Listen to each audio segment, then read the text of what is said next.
আসসালামু আলাইকুম প্রিয় দর্শক, আপনারা যে যেখান থেকে আমাদের ভিডিওটি দেখছেন অবশ্যই আশা করি সবাই ভালো আছেন, আমরাও ভালো আছি।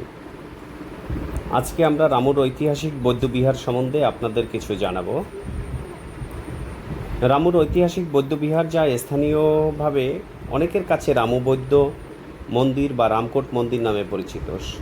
সবুজের বুক চিরে একটি প্রাচীন মন্দিরের চূড়া দেখা যাচ্ছে। কক্সবাজার রামুতে পাহাড়ের চূড়ায় লুকিয়ে আছে এই ঐতিহাসিক বৌদ্ধ মন্দির। স্থানীয়ভাবে অনেকে একে রামু বৌদ্ধ মন্দির বলে চেনেন। আজ আমরা জানাবো এই রহস্যময় এবং পবিত্র স্থানের ইতিহাস। মন্দিরের সিঁড়ি বেয়ে উপরে ওঠার দৃশ্য, প্রাচীন পাথরের ফলক, মন্দিরের গায়ে খোদাই করে নকশা। এই মন্দিরের ইতিহাস যেমন প্রাচীন তেমনি বৈচিত্র্যময়। রামচন্দ্র যখন বনবাসে এসেছিলেন তখন স্ত্রী সীতাকে নিয়ে এই পাহাড়ের চূড়ায় কিছুদিন অবস্থান করেছিলেন বলে সনাতন ধর্মে বিশ্বাস রয়েছে। আর সেই রাম থেকেই এই অঞ্চলের নাম হয় রামু। পরবর্তীতে 308 খ্রিস্টাব্দে ভারতের মৌর্য সম্রাট অশোক বুদ্ধের বাণী ছড়িয়ে দিতে তার ধাতু সংরক্ষণ করতে ভারতীয় উপমহাদেশে হাজার হাজার স্তূপ ও বিহার নির্মাণ করা হয় এই রামকোট পাহাড়ের চূড়াতেও। মন্দিরের মূল গর্ভগৃহের ভেতরে থাকা বিশাল বুদ্ধ মূর্তি, যা বৌদ্ধ মন্দির বা বৌদ্ধ মূর্তি নামে পরিচিত। প্রদীপ জ্বলছে শান্ত পরিবেশে, বাইরে ধ্যানমগ্ন কোনো ভিক্ষুক বা পর্যটকের ঘুরে দেখার সেই মনোরম দৃশ্য। সমুদ্রপৃষ্ঠ থেকে বেশ উঁচুতেই অবস্থিত এই বিহারের প্রবেশ করলেই এক অদ্ভুত প্রশান্তিতে মন ভরে যায়। এখানে রয়েছে একটি অতি প্রাচীন বুদ্ধ মূর্তি, যা পর্যটক ও পুণ্যার্থীদের প্রধান আকর্ষণ।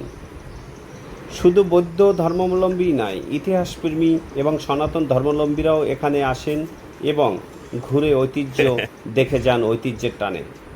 পাহাড়ের চূড়ার উপর থেকে চারপাশে সবুজের প্রকৃতি আর দূর দিগান্তের দৃশ্য এক নিমেষেই মানুষের মন ভালো করে দেয়। কক্সবাজার টেকনাফ হাইওয়ের দৃশ্য যেমন মনোমুগ্ধকর। রামু চৌমোহনী স্টেশন থেকে ইজি বাইকে অথবা সিএনজিতে করেও এই মন্দিরের দিকে যাওয়ার যদি একটা ভিডিও না নেই। যদি আপনি এই ঐতিহাসিক স্থানে আসতে চান তবে কক্সবাজার জেলা থেকে প্রায় 14 থেকে 15 কিলোমিটার দূরে রামু উপজেলায় আসতে হবে।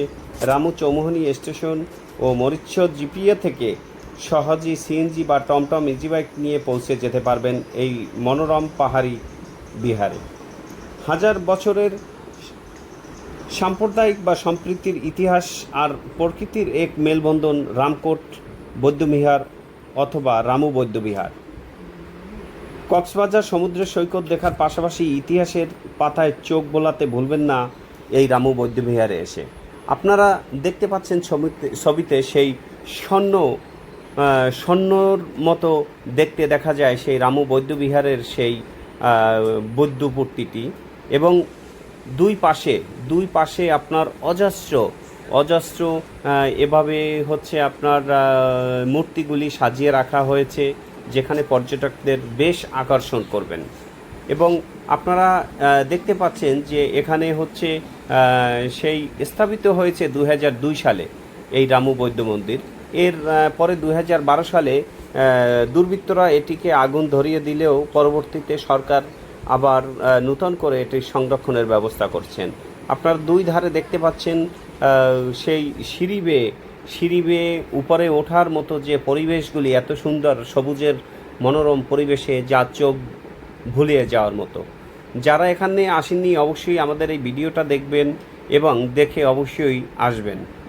আপনাদের যদি আমাদের এই ভিডিওটি ভালো লাগে অবশ্যই লাইক, শেয়ার, কমেন্টস করবেন এবং মতামত দিয়ে কমেন্টসে জানাবেন, তাহলে আমরা পরবর্তী ভিডিও করার আগ্রহ জেগে থাকবে।